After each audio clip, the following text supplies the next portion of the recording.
പ്രിയമുള്ളവരെ, തെരുവിലേക്ക് സ്വാഗതം. തെരുവിൽ ഇന്ന് ആൾക്കോട്ട കൊലപാതകത്തെക്കുറിച്ചാണ് സംസാരിക്കുന്നത്. ഒരു മനുഷ്യന്റെ മനസ്സിൽ ഒരു പ്രത്യേക വർഗത്തോടുള്ള വെറുപ്പിന്റെ വിത്ത് മുളച്ചു പാകമാകുമ്പോഴാണ് ആ വർഗത്തിലെ ഒരുവനെ അവസരം കിട്ടിയാൽ ഉടനെ തീർക്കണമെന്ന ബോധം ഒരുവന്റെ മനസ്സിൽ ഒളിഞ്ഞു കിടക്കുന്നത്.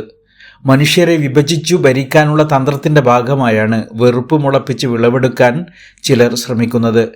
ഇതിന്റെ അനന്തരഫലം അനുഭവിക്കുന്നത് പൊതുസമൂഹമാണ്.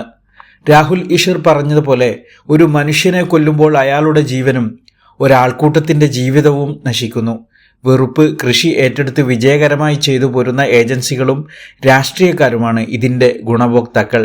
അണികളെ വർഗീയ ഭ്രാന്തരാക്കി ചൂഷണം ചെയ്ത് സുഖിച്ചു ജീവിക്കുന്നവർ. ആൾക്കൂട്ട കൊലപാതക പരമ്പരയുടെ ഏറ്റവും അവസാനത്തെ ഇര ദിവസങ്ങൾക്ക് മുമ്പ് കൊല്ലപ്പെട്ട മാനസിക പ്രശ്നമുള്ള അഷ്റഫായിരുന്നല്ലോ. ചാനലുകളിൽ അന്തിച്ചർച്ചയോ ഭീകരവാദ ആരോപണമോ ഇല്ലാതെ വെറും ഒരു ഉണക്ക വാർത്തയായി പറഞ്ഞുപോയ ആ സംഭവം ന്യൂനപക്ഷത്തെ സംബന്ധിച്ചിടത്തോളം പ്രധാന വിഷയമാണ്. മംഗളൂരുവിൽ മാനസിക പ്രശ്നമുള്ള അഷ്റഫിനെ ആൾക്കൂട്ടം അടിച്ചു കൊന്നിട്ട് കൊലക്കുത്തരവാദികളായ അക്രമകാരികൾ അയാളുടെ മേൽ കെട്ടിവെച്ച ആരോപണം പാകിസ്ഥാൻ മുദ്രാവാക്യം വിളിച്ചു എന്നതായിരുന്നു. ഇങ്ങനെയൊരു കള്ളപ്രചാരണം മാത്രം മതിയാവും ഒരു കൊലയെ സാമൂഹികമായി അംഗീകരിക്കപ്പെടാനെന്ന ബോധ്യം അപകടകരമായ സന്ദേശം നൽകുന്നു.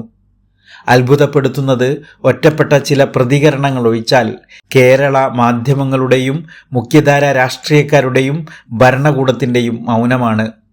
ദിവസങ്ങൾക്ക് മുമ്പ് വഖഫ് ബോർഡ് വിഷയവുമായി ബന്ധപ്പെട്ട് ജമാഅത്തെ ഇസ്ലാമി ഇവിടത്തെ യുവാക്കൾക്കൊന്നും വലിയ പരിചയമില്ലാത്ത ചിലരുടെ ഫോട്ടോകൾ ഉയർത്തിപ്പിടിച്ച് മാർച്ച് നടത്തിയതിൻ്റെ പേരിൽ മുഖ്യധാര രാഷ്ട്രീയ നേതാക്കളും മറ്റും ചാനലുകളിൽ വന്ന് അന്തിപ്രസംഗം നടത്തിയ ഉശിരും ചൂടുമൊന്നും ഈ ആൾക്കൂട്ട കൊലപാതകത്തിൽ കാണാതെ പോകുമ്പോൾ ഇരട്ട നീതിയുടെ നാറ്റം വല്ലാതെ സമൂഹത്തിൽ പരക്കുന്നതായി തോന്നുന്നു.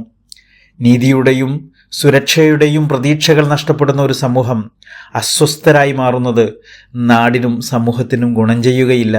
ന്യൂനപക്ഷങ്ങൾക്ക് പ്രതീക്ഷകൾ നൽകി സുരക്ഷ നൽകാൻ പൊതുസമൂഹം ശ്രമിക്കേണ്ടിയിരിക്കുന്നു.